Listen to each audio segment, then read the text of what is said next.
Guys, and welcome to my first Pyro gameplay commentary. And yeah, my first Pyro gameplay commentary. That leaves just one class for me to play, and that is my least favourite class, Heavy. But Pyro is not my second least favourite class. How do you even say that? But yeah, it's not low down on my list, it's definitely not. I do quite like Pyro.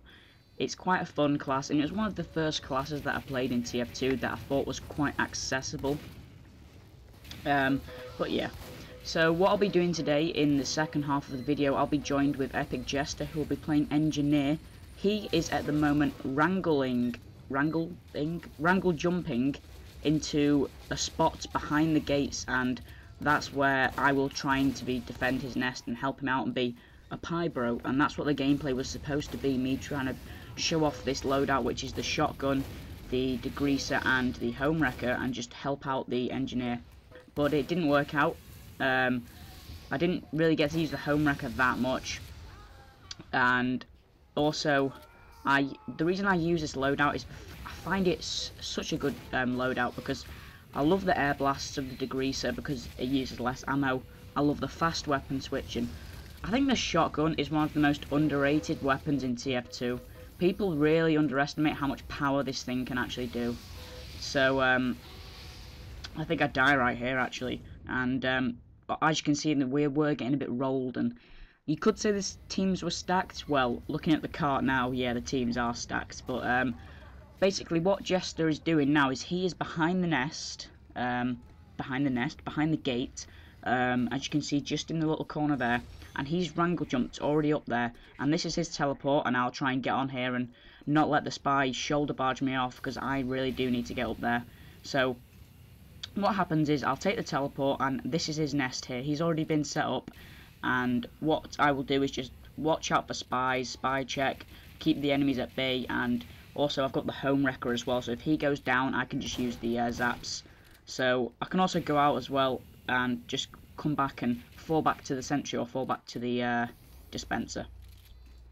So what you'll see mostly now is just me spraying around and then some spies attacking, but I'll talk about the shotgun again because I think I got a bit off thought, but the shotgun is one of the most underrated weapons in TF2 in my opinion, because on the classes that it gets used for, I think it's Engineer, Soldier and Pyro, and it just doesn't get used enough, especially on Pyro. People seem to use the flare gun as like a default weapon now, and I still think the shotgun is incredibly good, and people have forgotten about it that you could actually put the shotgun on Pyro.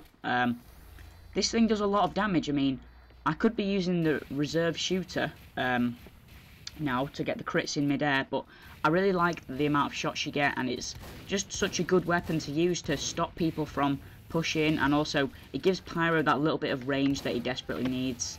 I know it's not much damage, but even a little bit of damage can keep them at bay sometimes.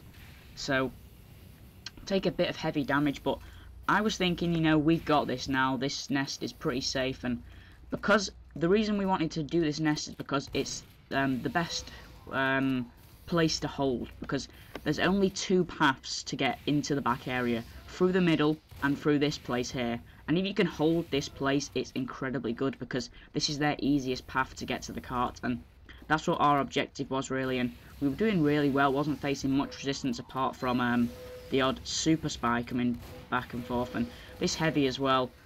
I love doing the air blast because it just pounds him backwards and just slows him down and lets the burn damage take its toll.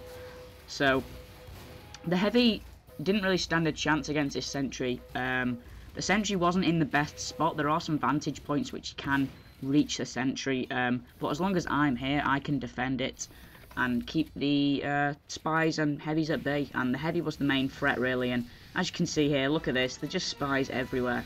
I think I've killed about 4 spies and they just don't stop coming. But lovely gameplay this. I love playing the Pybro because it just makes the Engie feel so much safer, and it makes the nest so much more effective. And I mean, I could be out there doing stuff, but I think this is actually more effective. And because, like I've said before, me and Jester were in the same room, we can give each other shout outs. So you can see now he's crouching down behind his sentry. That's because I said watch out, there are enemies about and they are coming. And yeah, so he was allowed to get the shoutouts, and that gave us that just a little bit of advantage. And for some reason, that spy, he got to the back so fast. He just jumped right over the sentry. And this will be the HomeWrecker in action, the only time you ever see the HomeWrecker in action. And what the HomeWrecker does is it removes zappers with 2 hits, just like an engineer wrench. So that's why I'm a Pybro. And there's a lot of enemies coming, and I'm not sure whether I'll go down here, but it's very soon that I go down, and some bad stuff happens, and I have to just resort to playing normal Pyro. You know, just mulling about and stuff. But the gameplay is quite short. This gameplay is 9:45 minutes, something. 9, yeah. Why do I keep saying number 9? Yeah, 9 minutes and 45 seconds, around about that time. And this bit here, we did get a bit mauled, but because I had that air blast, it just air blasts him straight into a place where he has to get shot. So this nest is such a hard spot to do. It's one of the hardest in TF2, I find, because it just never works. I mean, this here, how annoying is that? I reflected it, but it didn't do anything, and then I took damage, and then he reflected it off the wall as well, and there was a long respawn, so I cut it out. And by the time I get back up here, the nest is completely down, and what a shame. The dispenser was still up, but I did get bum rushed by this Pyro, and he got that as well, and then he got the exit. So the sentry did manage to get back up, but I couldn't hold them off. I only had 2 health, and yeah, the sentry went down as well. So really unfortunate, that spot, but that was just, I'll be showing more of that spot in other gameplays, because that spot is one of my favourite engineer spots, and especially for me being Pyro as well, it's really interesting gameplay of how to defend a sentry nest and be a bit of a Pybro, and just help the remove some of the zappers and things like that. But what we try and do is we go for a last ditch effort, because we know the sentry's on point, and we want to try and wrangle jump back up there while they're still up there, and maybe try and make that work. But it's just very hard to do that, especially when they're up there, and you do take a lot of damage from wrangle jumping. And sometimes it doesn't work first time. But Epic Jester did have the Rescue Ranger on, so I think it might have been a little bit quicker. And so yeah, I can't really say much about this last part of the gameplay. It's just standard Pyro, and what I like to do is I like to flick him up with the air blast. So set him on fire, flick him up with the air blast, maybe get a lucky reflect, and then pop him with a shotgun, and then switch back to the flamethrower. And that'll usually finish off an enemy around about 125 health with a quick fire blast, a quick air blast, and a quick shotgun. But Epic Jester's sentry went down, and also I think he went down upstairs as well.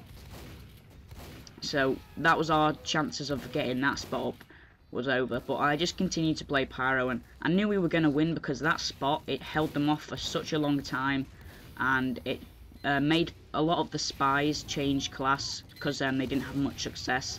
So in effect, that spot did actually help quite a lot, and it wasn't completely useless. And shout out to Epic Jester doing a great job as the engineer as well. So as you can see, this is just an example of me setting him on fire, then just flicking him up after I finish with him. Yeah, so I've been playing pretty well as TF2 really. This was my highest scoring Pyro game I've ever had really, and I've been playing Pyro a lot more recently because I got a new hat for it and just wanted to test it out. And also got my highest spy game ever as well, so I've been playing really well, and I do want to make a heavy gameplay for you. I think it will be not a serious gameplay, maybe using the Holiday Punch and the Crits Creek or something like that. Something not very serious, because I'm not very good at serious heavy. I'm actually terrible at it, so that's why you haven't seen any heavy gameplays from me. But yeah, things are looking good for the channel, and I'm making lots of videos, and I've made videos for every class now, and I hope you enjoy these Pyro gameplays. I know I'm not the best at Pyro. You just got to understand that I don't play it that much. But I think I did a good job, and you don't have to be a Pyro that just kills everybody. You can be that team helping Pyro, and I think that's what players love. They don't like the back burner, or they don't like the Degreaser flare on extinguisher Pyros, because it can get a bit annoying and repetitive, but this kind of Pyro, it's a team help, and it's very nice to play with. So that's the end of the gameplay, and thank you for watching, guys. I hope you enjoyed this. Have a nice day.